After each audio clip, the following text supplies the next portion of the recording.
నమస్కారం. నేను మీ స్వీయ వర్మ. ఈరోజు మనతో పాటు స్టూడియోలో ఉన్నారు డాక్టర్ టీవీ సుధాకర్ రెడ్డి గారు, అనువంశిక వైద్య నిపుణులు. నమస్కారం డాక్టర్ నమస్తే గారు. అండి. ఎలా ఉన్నారు డాక్టర్ గారు? బాగున్నానండి.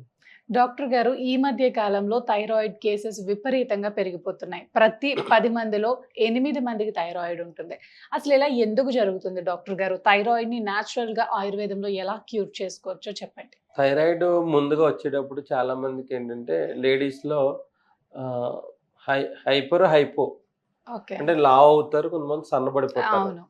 చాలామంది సన్నబడిపోయే వాళ్ళలో చాలా మందిలో ఏంటి హార్మోన్స్ బాగా అంటే ఎండిపోయినట్టు అయిపోతారండి.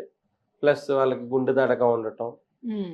తిన్న ఫుడ్డు ఆకలేయకపోవటం, తిన్న తిన్న ఫుడ్ వంట పట్టకపోవటం, ఎన్నాళ్ళైనా కూడా అలా ఎండిపోయినట్టు అదే వెయిట్‌లో ఉంటారు పెరగరండి. హ్మ్. ఆళ్ళలో కొంతమంది చాలా మంది తక్కువ మందిలో ఉంటదది. హైపర్ ఉంటది. హైపర్ ఉన్నవాళ్ళు లావయిపోతూ ఉంటారు. ఈ గొంతు కింద భాగం ఈ లావవుతదనమాట. హ్మ్. కొంతమందికేంటంటే ఈ పక్క నోడ్స్ ఉంటాయి ఇవి. ముందు ఇక్కడ వాస్తాయండి. అది గుర్తుపెట్టుకోవాలి. మన మెడ ఒకసారి కొలిచి చూసుకోవాలి ఎప్పుడు గూడా. నెల నెలా కొలిచి చూసుకోవాలి. ఇది పెరుగుతుంది అంటే కొంతమందికి ఇక్కడి నుంచి నోడు వాస్తదంట ఇది. హుహు.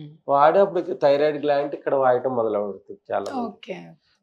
కొంతమందికేంటంటే ఈ గొంతు భాగంలో ఈ భాగంలోనే వస్తదనమాట. హ్మ్. అప్పుడేంటంటే గొంతులోనే ఇన్ఫెక్షన్ ఫార్మ్ అవుతున్నట్టు లెక్క. సింపుల్ రెమెడీ ఏంటంటే రోజు ధనియాల డికాషన్ తీసుకోవాలి. లేడీస్ కంపల్సరీ రోజు ఒక స్పూన్ ధనియాలు అప్పటికప్పుడే క్రష్ చేసుకొని, డికాషన్ చేసుకొని తీసుకుంటే ఈ హార్మోనల్ ఇంబాలెన్స్ అంటే కొంతమందికి ఓవర్ బ్లీడింగ్ అవ్వటం, అంటే ఎర్లీగా డేట్స్ ముందు బ్లీడింగ్ అవ్వటం, లేపోతే ఆ 4 ఆర్ 5 డేస్ తర్వాత కూడా బ్లీడింగ్ ఉండటం ఇట్లాంటి ప్రాబ్లమ్స్ ఉంటాయి. అవి బ్యాలెన్స్ చేస్తది. ఎప్పుడైతే మనం ధనియాల డికాషన్ తీసుకుంటే, ఈ థైరాయిడ్ గ్లాండ్ క్లీన్ అయిందంటే ఎప్పుడైతే ఈ థైరాయిడ్ గ్లాండ్ క్లీన్ అయిందో, మన హార్మోన్స్‌ని బ్యాలెన్స్ చేస్తది మనకి. హ్మ్. అందుకే మనం పొద్దున్నే గ్రీన్ టీలు, బ్లాక్ టీలు తాగకన్నా ధనియాల కషాయం తాగేవారు. ఇదివరకు పూర్వం కూడా మా అమ్మమ్మ వాళ్ళు కూడా ధనియాల టీ తాగేవారు. ఏంటి పొద్దున్నే నీళ్ళు తాగుతున్నారేంటి అనుకునేవాళ్ళు అప్పుడ్లో చిన్నప్పుడు తెలియనప్పుడు. ఆ ధనియాల టీ ఎప్పుడైతే తాగుతున్నారో, ఈ లేడీస్‌లో వచ్చే చాలా ప్రాబ్లమ్స్ తగ్గుతాయి. థైరాయిడ్ గ్లాండ్ ఎప్పటికప్పుడు క్లీన్ అవుతూ ఉంటది. హ్మ్. మనం భోజనం ఫస్ట్ ముద్దలో శొంఠి, మిరియాలు, పిప్పళ్ళు అంటే త్రికట్టు చూర్ణం అంటారు. శొంఠి, మిరియాలు, పిప్పళ్ళు ఈ 3 ఇవి మనం ఇంటి టేబుల్ ముందు ఉంచుకోవాలండి. అది 3 వేళకొచ్చినంత భోజనం ఫస్ట్ ముద్దలో కొంచెం నెయ్యేసుకొని తీసుకోవాలి. తీసుకుంటే వల్ల ఏమవుతదంటే ఈ థైరాయిడ్ గ్లాండ్ మొత్తం క్లీన్ అవుతది. హ్మ్. ఈ థైరాయిడ్ గ్లాండ్‌లో మనకి ఎప్పుడైతే ఈ థైరాయిడ్ గ్లాండ్ మూసుకుపోతుందో మనకు తెలియకుండా మూసుకుపోతుందో, ఇవన్నీ కూడా ఓపెన్ అయిపోతాయి ఇవన్నీ. అందుకే చాలామంది శొంఠి, ధనియాలు, సైంధవ లవణం కలిపి భోజనం ఫస్ట్ ముద్ద కింద తీసుకునేవారు చాలామంది. అంటే తెలియకుండానే. ఎప్పుడైతే ఈ శొంఠి యాడ్ అయిందో, ఈ గ్లాండ్‌ని మనం క్లీన్ చేస్తూ మనకి దీన్ని ఉన్న కఫ పదార్థాన్ని కూడా క్లీన్ చేస్తదనమాట. చాలామంది తెలియకనే ఏముంది భోజనం తిన్నప్పుడు ముద్ద కూడా లోనకి దిగని పరిస్థితిలో ఉంటారు. తెలియకనే జరుగుతదది. హ్మ్. ఎప్పుడైతే మనం ఈ 2 రెమెడీస్ మనం ఫాలో అయ్యామో, ఒకేళ థైరాయిడ్ ఉన్నవాళ్ళు కూడా లేని వాళ్ళు కూడా రాకుండా కూడా ప్రివెంట్ చేసుకుంటానికి అవకాశం ఉంటుంది. అంటే ఇప్పుడు థైరాయిడ్ వచ్చిన తర్వాత ఏ ఫుడ్ తినొచ్చు? ఏ ఫుడ్ తినకూడదు డాక్టర్ గారు? థైరాయిడ్ వచ్చిన తర్వాత క్యాబేజీ, కాలీఫ్లవర్ ఎందుకు తినొద్దంటారంటే, హ్మ్. క్యాబేజీ, కాలీఫ్లవర్‌కి మనం హోల్స్ పడిపోతే మనం కొనమండి.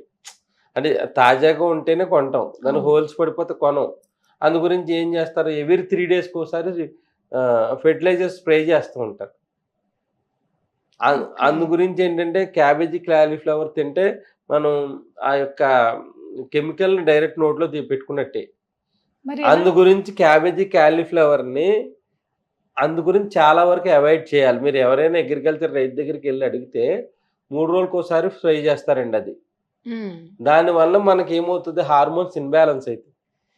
ఈ కెమికల్ ఎఫెక్ట్ థైరాయిడ్ గ్లాండ్ మీద పడి, ఇది ఇంకా ఇన్ఫెక్షన్ ఫార్మ్ అయ్యి ట్యూమర్ కింద ఫార్మ్ అవ్వడానికి ఈ క్యాబేజీ, కాలీఫ్లవర్ బాగా ఉపయోగపడతది. హుహు. అంటే చలికాలంలో వచ్చే పంటకి ఎక్కువ పురుగుల మందులు తక్కువ కొడతారు. ఎండాకాలంలో, వర్షాకాలంలో ఎక్కువ కొడతారు మందులు. క్యాబేజీ, కాలీఫ్లవర్‌కి ఎక్కువ కెమికలైజేషన్ అవుతది. అందుకే క్యాబేజీ, కాలీఫ్లవర్ వాడొద్దంటారు. సోయా అన్నది మన ఫుడ్ కాదు. బయట దేశం ఫుడ్ అది. అది హార్మోన్స్ సోయా తీసుకోరు. ఈ 3 తీసుకోరు. మెయిన్ తెలియంది ఏంటంటే ఈ మెయిన్ తినకూడదు ఎగ్ చికెన్ తినకూడదండి మెయిన్. తింటే నాటుకోడి గుడ్డు తినొచ్చు, నాటుకోడి ఎగ్ తినొచ్చు. కానీ ఈ వైట్ కోడి ఏదైతే ఉందో అది తీసుకోకూడదు. మటన్ తినొచ్చు, ఫిష్ తినొచ్చు, ఇంకా రొయ్యలు అవన్నీ కూడా తీసుకోవచ్చు. కానీ ఈ 2 కూడా లేడీస్‌లో హార్మోన్స్‌ని చాలా ఇన్‌బాలెన్స్ చేస్తాయి. ప్రాబ్లమ్ ఉన్నవాళ్ళు ఒక 1 మంత్ ఎగ్గో, చికెను అన్నీ మానక్కర్లేదు. ఎగ్గో, చికెన్ 2 మానేసి థైరాయిడ్ టెస్ట్ చేయించుకోమని ఫస్టు. 1 మంత్ తర్వాత చేయించుకోమనండి. ఎవరు చేయించుకున్నా టీఎస్‌హెచ్ పర్సెంటేజ్ తగ్గుతది. మనకి థైరాయిడ్ టెస్ట్‌లో టీఎస్‌హెచ్ అని ఉంటది. ఆ టెస్ట్ లెవెల్స్ తగ్గుతాయి. ఆ విధంగా మనం ధనియాలు మన ఇంటి దగ్గర హోమ్ రెమెడీ త్రికట్ట చూర్ణం రోజు తీసుకోకపోయినా వారానికి 3 సార్లైనా కొంచెం నెయ్యేసుకొని భోజనం ఫస్ట్ ముద్దలో తీసుకుంటే ఈ థైరాయిడ్ గ్లాండ్ క్లీన్ అవుతూ మనకి ఎప్పటికప్పుడు మనకి థైరాక్సిన్ బాగా రిలీజ్ చేస్తుందండి. ఈ విధంగా మన ఇంటి దగ్గర ఉన్న హోమ్ రెమెడీ వాడుకోవచ్చు. ఈ మధ్య కాలంలో మనకి డ్రై ఫ్రూట్స్‌లో ఏదైతే బ్రెజిల్ నట్ అని వచ్చింది ఇది. ఆ బ్రెజిల్ నట్ థైరాయిడ్ ప్రాబ్లమ్ ఉన్నవాళ్ళు రోజు ఒకటి తీసుకుంటూ ఉంటే 100 ఎంసీజీ ఉన్నవాళ్ళు కూడా ఆ స్థాయి తగ్గుకుంటూ వస్తది. మనం ఆయుర్వేదిక్‌లో మన పేషెంట్ కండిషన్ బట్టి మనము ఆరోగ్యవర్ధిని, కాంచనార గుగ్గులు ఇలా కాంబినేషన్ మెడిసిన్స్ ఉన్నాయండి. ఆ వరినారి కషాయం ఇలాంటివి ఏంటంటే ఆళ్ళ ఇన్ఫెక్షన్ ఎంతుందో అదని చూసి దాని ప్రకారం మెడిసిన్స్ ఇస్తాం. మీ హోమ్ రెమెడీగా మట్టికి ధనియాల కషాయం, త్రికట్ట చూర్ణం ఎక్సలెంట్‌గా పనిచేస్తది. అట్‌లీస్ట్ నెలకొకసారైనా మనకి లివర్ డిటాక్సిఫికేషన్ అంటారనమాట. మీకు తర్వాత చూపిస్తాను. నేల ఉసిరి, జీలకర్ర, మిరియాలు డికాషన్ తీసుకుంటే నెలకొకసారి మన లివర్ డీటాక్సిఫై అవుతది. ఎప్పుడైతే లివర్ డీటాక్సిఫై అయిందో చాలా రకాల ప్రాబ్లమ్స్ రాకుండా మనం ప్రొటెక్ట్ చేసుకోవచ్చు. ఈ విధంగా ఏంటంటే థైరాయిడ్ ప్రాబ్లమ్ ఉన్నవాళ్ళు ఎవరైనా కూడా ఈ డేట్స్‌లో ప్రాబ్లమ్ ఉంటది. జెంట్స్‌లో అయితే వాళ్ళకి సెక్సువల్ డిజార్డర్స్ ఇబ్బందులుంటాయి. కొంతమంది లేడీస్‌లో తీవ్రంగా నడుము నొప్పి ఉన్నవాళ్ళు కూడా థైరాయిడ్ ప్రాబ్లమ్ ఉన్నవాళ్ళు ఈ మధ్య బయటపడుతున్నారు. కాళ్ళు చేతులు లాగటం, ఎప్పుడు ఏదో ఒకటి మానసిక ఆందోళన కింద ఉండటం కొంతమంది, నిద్ర సరిగ్గా పట్టకపోవటం, ఈ సమస్యలున్నా కూడా థైరాయిడ్ టెస్ట్ చేయించుకోవాలి. మనం ఉండవలసిన దానికన్నా మెడ సైజు పెరుగుతుందంటే కూడా థైరాయిడ్ టెస్ట్ చేయించుకుంటే మంచిదండి ఈ మధ్య అసలు కాలం. ఎందుకొస్తది థైరాయిడ్ అని? అంటే మనం తినేదంతా కెమికలైజేషన్ అయిపోయిందండి. అదంతా కూడా తిన్నది ఈ థైరాయిడ్ గ్లాండ్ నుంచే మన కిందకి పోవాలి. అందు గురించి ఏంటంటే ఇదివరకు పూర్వం ఏం చేసేవారంటే కంపల్సరీ భోజనంలో శొంఠి పొడి, ఉప్పు, కొంచెం నెయ్యి కలిపి భోజనం ఫస్ట్ ముద్దలో కంపల్సరీ తినేవారు. అది తినటం వల్ల ఏంటంటే ఈ అల్లం ఏమవుతది శొంఠి ఇదంతా దాని యొక్క ఇరిటేషన్‌కి మొత్తం లాలాజలం బాగా ఊరి ఇదంతా క్లీన్ అవుతది. ఎప్పటికప్పుడు మనం తెలియకన్నా మనకి ఏ రోజుకి ఆ రోజు మనకి ఇదంతా థైరాయిడ్ గ్లాండ్‌ని క్లీన్ చేసుకునేవారు తెలియకన్నా. అది అరుగుదల శక్తిని పెంచుతూ మనకి థైరాయిడ్ గ్లాండ్ క్లీన్ చేస్తది. కెమికలైజేషన్ ఎక్కువైపోయింది. ఎవరు కూడా ఆర్గానిక్ సైడ్ ఎవరు కూడా వెళ్ళట్లేదు.